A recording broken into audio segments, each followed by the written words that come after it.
Hello, my friends. Today, I'm diving deep into the darker side of genealogy research, the part few people talk about, to see if I can uncover some of your hidden family secrets that might completely change what you thought you knew of your own ancestry.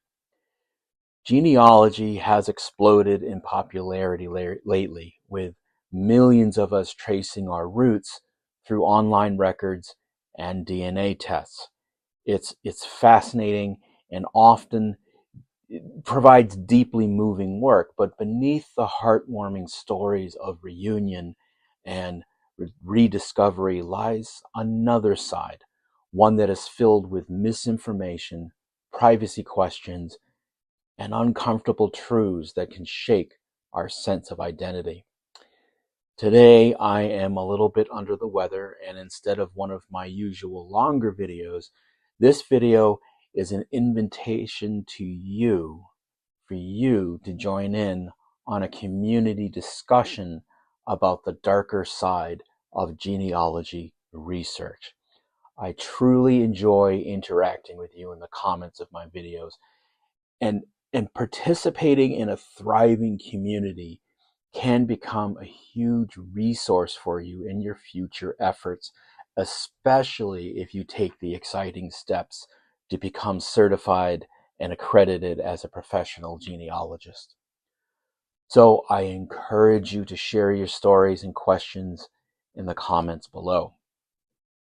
Now, as genealogists, we often start with a sense of adventure and curiosity, but the deeper we dig, the more tangled the past can become.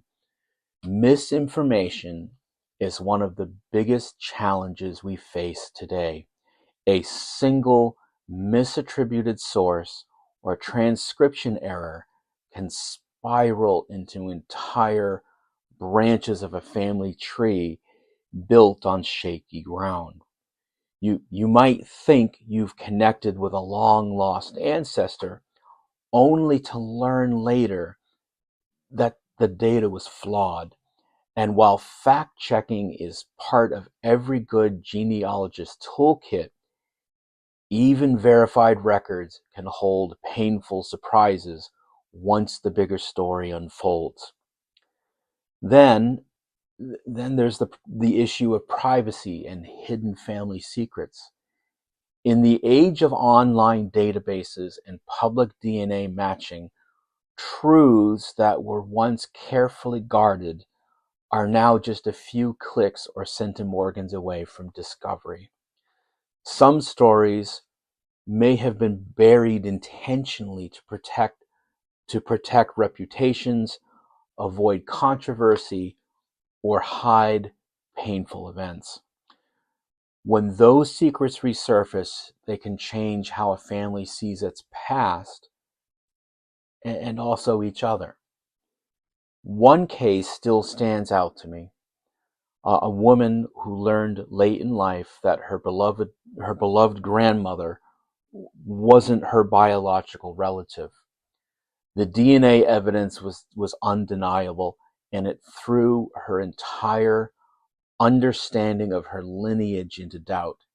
It caused friction among her relatives, some of whom felt betrayed by the revelation.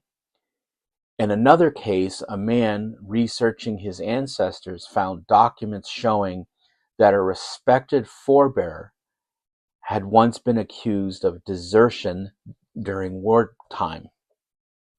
What his family believed was a hero's legacy turned out to be layered with difficult choices and human frailty.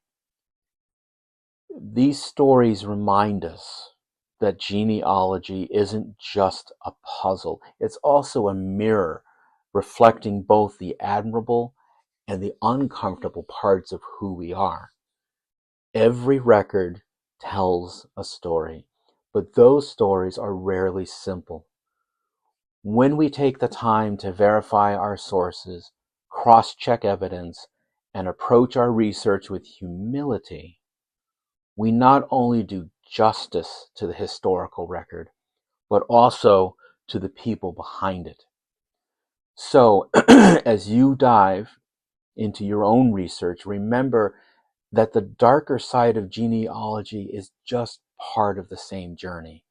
It teaches us that family history, it isn't about perfection, it's about truth, balance, and understanding. I'd love to hear from you if you've ever faced an unexpected or uncomfortable discovery in your own research. Share your experience in the comments, and let's talk about what it means to explore ancestry ethically and responsibly.